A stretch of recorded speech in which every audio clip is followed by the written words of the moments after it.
Hello, you sexy sat stackers, and welcome to the Bitcoin Bulletin Podcast. Today is Sunday, May 8th, 2022, and it is time for a weekend update edition. First of all, happy Mother's Day to all you Bitcoiners starting families and to all the mothers who raised all you plebs. I know this is a show where we normally dollar cost average every Wednesday, but did you BTFD?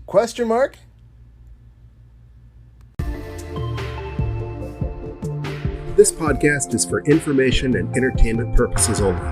Nothing on this podcast should be construed as financial advice. All views expressed on this podcast are solely the opinions of the host and/or any guests that we might have from time to time. Nothing on this podcast should be construed as a specific inducement to make a particular investment or to follow a particular investing strategy.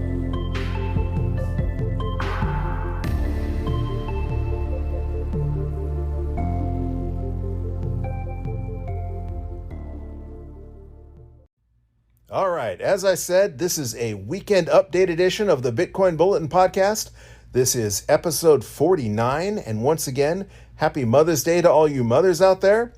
The big story continues to be the price. As they say, the price is the news, and the news is the price. The Dow Jones Industrial Average dropped another 98 points on Friday to 32,899 compared to an all-time high of 36,952, logging its sixth straight weekly loss. Tech stocks and the NASDAQ crashed even harder, and of course this dragged everything down with it, including Bitcoin. None of this was unexpected.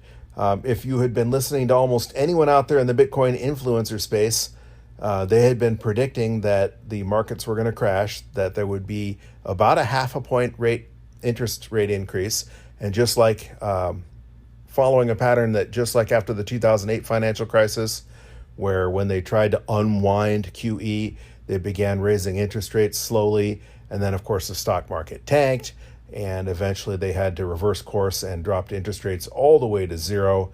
And basically until today, or until this week, we had basically been in perpetual QE, and the logic is that we really still are, that this is a fake out, and that the Fed knows that eventually they're going to have to pump even harder than they had to keep us from plunging into a depression or a recession. So, again, none of this is unexpected. What was unexpected was the brief rally on Wednesday after the Fed announced its half-point interest rate hike. I'm having a really hard time talking today. I feel a little bit like a Marty Bent. Sorry about that, Marty. Just having fun with you.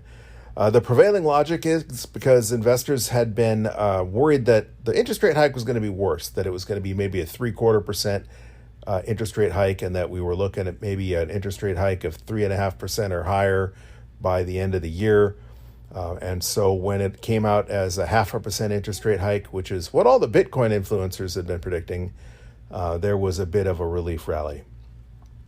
Of course, all of that changed almost immediately, fulfilling the predictions of almost everyone in the Bitcoin influencer space who said that this was going to tank the stocks, that the last thing you do is raise interest rates when we're heading into a recession.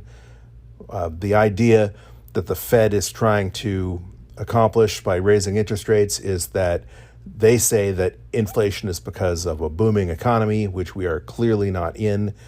Obviously, the last quarter results showed that we actually had a decline in GDP, but again, they're blaming they're blaming inflation on a booming economy in lieu of the fact that we just keep increasing the money supply, which of course is what actually causes inflation.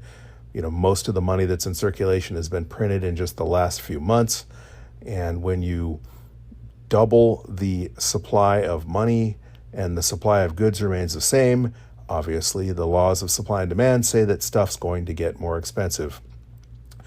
Nonetheless, the Fed's philosophy is that by slowing down or cooling off the economy, they can fight inflation. However, the economy already is cooling off, and by increasing interest rates, they're going to tank the economy, they're going to tank the housing market, they're going to tank everything if they're not careful. So But again, this has all been predicted by almost every Bitcoin influencer out there. They said this was going to happen, that there would be a modest interest rate hike last time around, which there was, that there'd be a slightly more aggressive but still pretty much meaningless interest rate hike this time around, the federal funds rate being between 0.75% and 1%, which is still pretty darn low. But that eventually they're going to have to begin quantitative easing again in a manner unlike we've ever seen before. And that is going to be good for Bitcoin, whether or not it's good for the economy. All right, before we get into the news, a real quick look at the vital statistics. Again, today is Sunday, May 8th, 2022. We find ourselves currently at a block height of 735,503. Bitcoin is currently priced $34,295. That is down significantly from where we were just last Wednesday when we DCA'd at 39,725. 2,916 Moscow time. In other words, you can get 2,916 sats per cuck buck. That is a sale compared to, again, last Wednesday when one cuck buck would get you 2,517 sats per dollar. If you want to cash your shiny metal rocks in for Bitcoin, it will currently cost you 18.2 ounces of gold to buy one Bitcoin. And we now find ourselves exactly 2 weeks away from the anniversary of Bitcoin Pizza Day. It was May 22nd, 2010, when Laszlo spent 10,000 Bitcoins on 2 Papa John's pizzas. So 12 years ago and 2 weeks was Bitcoin Pizza Day. And today, one Bitcoin will buy you 2,056 Papa John's pizzas. So we've certainly come a long way in those 12 years. And thank you, Laszlo, for kicking it all off with those 10,000 Bitcoins. That was the first documented purchase of first documented Bitcoin purchase. That's why we celebrate it. And without that, who knows where we would be today. So thanks again, Laszlo. I know we're a little bit premature on that because we're 2 weeks away from Pizza Day, but that's just a really interesting comparison. The price of oil currently is 327,758 sats per barrel. That's a little more expensive than it was on Wednesday, and that is because the U.S. dollar price of oil is up a couple dollars a barrel, and of course because Bitcoin's value is down against the U.S. dollar. So oil is a little bit more expensive in terms of sats today than it was just last Wednesday. We find ourselves with a current market capitalization of $652.8 billion, down dramatically from the $756 billion on Wednesday. So if you track that sort of metric, I know a lot of people think it's a meaningless metric, but it is indicative of the total value of all Bitcoin in existence at the current price. So I find that it at least gives a meaningful presentation of the overall, it's a meaningful overall picture of the value of Bitcoin. So whether you pay attention to it or not, that's where we're at. The mempool is looking a lot more clear than it was on Wednesday. Of course, it's always a little less clogged on the weekends. On-chain activity tends to be down on the weekends, especially on Sundays. Nonetheless, there are still 6,910 transactions pending in the mempool currently, and that's going to take 3 blocks to clear. And that, again, that's a little bit less clogged than it was on Wednesday, but still a decent amount of on-chain activity. 1 sat per byte transactions will still clear within a day, but the recommended price to get your transaction included in the next block is 14 sats per block. And even though the mempool is slightly clearer than it was on Wednesday, that is up from the 12 sats per block, 12 sats per byte that was recommended to guarantee your transaction in the next block just on Wednesday. I really am having a hard time talking today, aren't I? Maybe it's just Sunday. And it's also really, really hot out where I am. It has been hot the last couple days, definitely hotter than I think it usually is this time of year. And it's not just here, apparently, watching the news. There's wildfires and droughts out there, out west. So we're getting baked. And whether you want to attribute that to global warming and blame it all on Bitcoin, hey, that's up to you. I'm just commenting that, boy, it is warm out there. If you've been following this podcast for any length of time at all, you know that my favorite metric is the 24-hour transaction rate, the on-chain transaction volume, and we are currently looking at an average of 2.62 transactions per second. Obviously, it's usually lower on the weekends. As I keep saying, there's less on-chain volume traditionally on Sundays than there are during the rest of the week, on Wednesdays in particular. So it's not necessarily fair to compare it to Wednesday's activity, although Wednesday was down as well. It was 2.83 transactions per second on Wednesday, and it was even 2.84 transactions per volume last Sunday. So we're down compared to Wednesday, and we're even down compared to last Sunday's Bitcoin Bulletin Podcast Weekend Update Edition. I'd like to see on-chain transaction above 3 transactions per second, preferably above pi, 3.14 transactions per second. Again, that may or may not be an important metric, especially with more transactions taking place on the Lightning Network. And with so much darn Bitcoin being held on exchanges, a lot of the panic selling, well, all the panic selling that's going on is going on exchanges like the Evil Empire or Kraken or Gemini. And that usually doesn't reflect on chain because you're just swapping IOUs. So unless you actually transfer your Bitcoin to your hardware wallet or trade with someone in person to their wallet, those transactions aren't going to show up in terms of the 24-hour transaction rate. And speaking of the blockchain, we are 337 blocks away from the next difficulty increase. Miners out there are looking at an increase of about 4.8%. On Wednesday, the estimate was anywhere between 4.32 and 5.1. Obviously, as we get closer to the block where the difficulty is going to adjust, that number becomes a little more solid. And right now we're 337 blocks away, which is about 2 days, approximately sometime on May 10th. The difficulty that it'll take to mine the next block of Bitcoin is going to increase by 4.8%.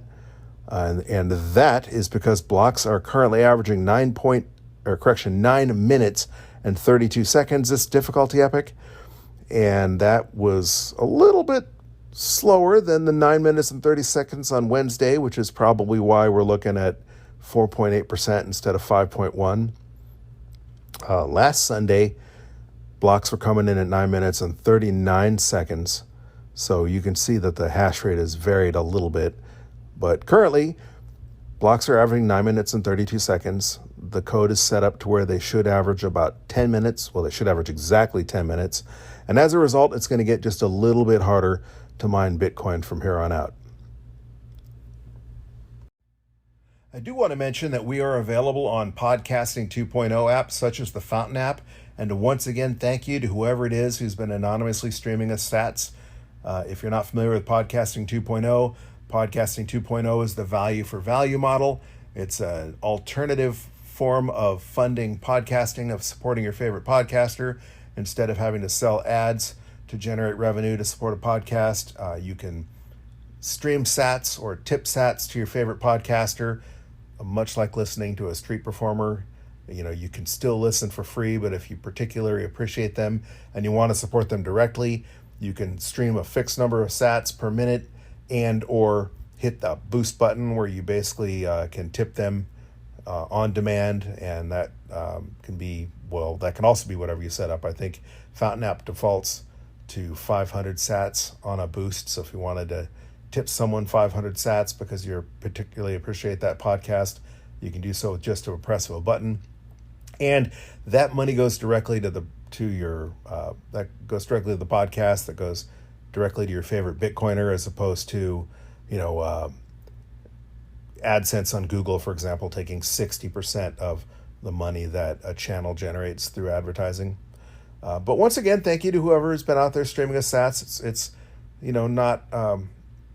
just something we just barely got into. So it was kind of neat to see sats start coming in, and while it's just a little trickle from each person that's listening, those trickles can add up. And even if they don't, it's still gratifying to know that you're saying thank you, because that's what it is. Each sat that comes in is a thank you, and that makes us feel really good. That's a pat on the back. It gives you a smile to know that you're being physically appreciated in real time. All right, back to the news, and that, of course, is the price. Did you buy the dip? I know this is a show where we stack every Wednesday and we emphasize dollar cost averaging, but that doesn't mean that you also can't buy the dip. And when Bitcoin's on sale like this, most people that do primarily invest through dollar cost averaging, as they say, they like to keep a little bit of dry powder in reserve for these dips so they can add to their stack. And we certainly did, although for the purpose of our podcast, we do not include purchases other than our DCA purchases in our tally because we want as pure data as possible, because for this experiment, we want to be able to tell whether it worked or not. And if we score and happen to get lucky and make a huge purchase on the dip, and if that happens to be the bottom, that will warp our average cost basis. And so while I do buy the dip from time to time, I do not include that in our DCA stack. Well, while most of the new coiners are out there busy panic selling, the Luna Foundation has stacked another $1.5 billion in Bitcoin, and that's for their Terra Bitcoin-backed stable coin, S-Coin. There are some people that cut Terra a little more slack than others because it is Bitcoin-backed, but an S-Coin's an S-Coin in my humble opinion. This makes them the second largest corporate holder of Bitcoin. They just surpassed Tesla. So I think it goes MicroStrategy, the Luna Foundation, and now Tesla as the largest known corporate holders of Bitcoin. The real-life golem of the financial world crawled out from under his shiny yellow rock again, tweeting that Bitcoin is gearing up for a crash, quote, below $10,000. If you have been following the shift head, you know that historically, whenever he gloats about the Bitcoin price on Twitter, that has almost always been a bottom signal. So thank you, Peter, for coming out and tweeting nasty things about Bitcoin, because that means that if you are as consistent as you have been, that we're getting ready for a bounce. Yahoo Finance had a rather out-of-touch headline today, writing, quote, economic strength is forcing the Fed to get more aggressive, unquote. And if you have been paying attention to pretty much anything, I mean, not just the official numbers, but if you've walked outside of your house and looked at the real world, I think you'd agree that we are not exactly in a thriving economy right now. And obviously the official numbers tell that as well. And the government likes to do everything they can to pad the numbers to make things look rosier than they are, especially since we're coming up on a major midterm election here this fall. But even with all of that said, the official numbers said that the GDP, gross domestic product, fell by 1.4% the first quarter of this year. So we're likely already in a recession. Technically, the definition of a recession is 2 consecutive quarters of negative economic growth, but I do not think that it is a stretch to say that that is what we're experiencing, even if it won't be made official until this quarter's numbers officially come out later this summer. It doesn't take a rocket surgeon to figure that if everything is more expensive, if gas is more expensive, if raw ingredients are more expensive, that prices are going to continue to rise, and that's going to continue to hurt the American family, and that's going to continue to hurt the economy. And even if we have reached peak inflation, which is what a lot of economists are saying, and I don't necessarily believe, but peak inflation doesn't mean that as inflation tapers off, things are going to start to get cheaper again. Peak inflation means that, okay, well, things got 10% more expensive this month, but next month they're only going to get 5% more expensive. It doesn't mean they're going to say that, let's say that a widget cost you $10 this month, and that inflation is only going to be 5% next month. That doesn't mean that it's going to cost you less than $10 for that widget. It means it's going to cost you another 5% more for that widget. So the widget's going to be, more than $10 next month. But the way they talk about it, having said we're hit peak inflation, I think is a little disingenuous, because I think they're making it sound to the average person out there like, inflation's like prices are going to cool off, not inflation. But I'm not convinced that inflation is going to cool off anyway, because I have a lot of friends in the manufacturing industry. I have a lot of experience in the manufacturing industry, and I can tell you that the things it takes to make those products are continuing to get more expensive. And if it's going to cost me more to make a product that I'm selling you, well, then that product's going to get more expensive, which means consumer prices are going to continue to increase. And that means that inflation is going to continue to soar. Again, I'm not an economist. Of course, we don't offer financial advice. This show is entirely my opinion. Even our DCA Wednesday stacks are basically my opinion about DCA, exploring, DCA for my benefit, so I can basically tell you what I think about it. But again, I'm not a financial advisor, nor am I an attorney or an economist. So, take everything I say with a grain of salt. Obviously, do not make your life's decisions based on what you hear from some internet stranger on a podcast, on YouTube, on Reddit, whatever the case may be. If you have been enjoying the show and you do want to help support us, as I said, you can listen to us on your favorite Podcasting 2.0 app. You can still do that for free, but if you feel like we're giving you value, if you want to help support the show, you can stream us sats or tip us sats in a boost, I think they call it a boost on Fountain, but they call it other things on other apps. But the point being, it's like it's like hitting the like button, only that like button sends a tip. Please follow us on Twitter. Again, we are at BTC Bulletin Pod on Twitter, and or subscribe to our YouTube channel where there are video versions of this podcast. If you feel so inclined and you don't use Podcasting 2.0, you can also tip us on Twitter. We've enabled Twitter tipping. So if you're not a Podcast 2.0 user, you can still tip for the episodes you like by tipping us on Twitter. You can support us directly through the anchor.fm support link that's included in the show notes. You can also support us by using any of the referral links in the show notes. As you know, on our DCA Wednesdays, we stack using the Cash App. If you don't have the Cash App, we have a referral link in the show notes where if you sign up using the referral link, you can get $5 for free, and we'll get $5 as well, and that'll help us both out. There's also a referral code for the Strike app, and if you sign up for Strike using that referral link, you'll get $10 and we'll get $10, and that helps us as well. As I've mentioned previously, I've written several books, including Understanding Bitcoin for Noobs, and those books are available on barnesandnoble.com and amazon.com. And finally, we've included a Base32 address in the show notes if you would like to contribute Bitcoin directly, or if you're watching the video version of this podcast, you can use the QR code in the bottom left-hand corner to tip us Bitcoin as well. Again, you can contact us at BTC Bulletin Pod on Twitter, or you can email me at bitcoinbulletin@protonmail.com. And don't forget to join us this Wednesday and every Wednesday for our DCA episodes. And until then, keep on stacking those sats, you sexy sat stackers.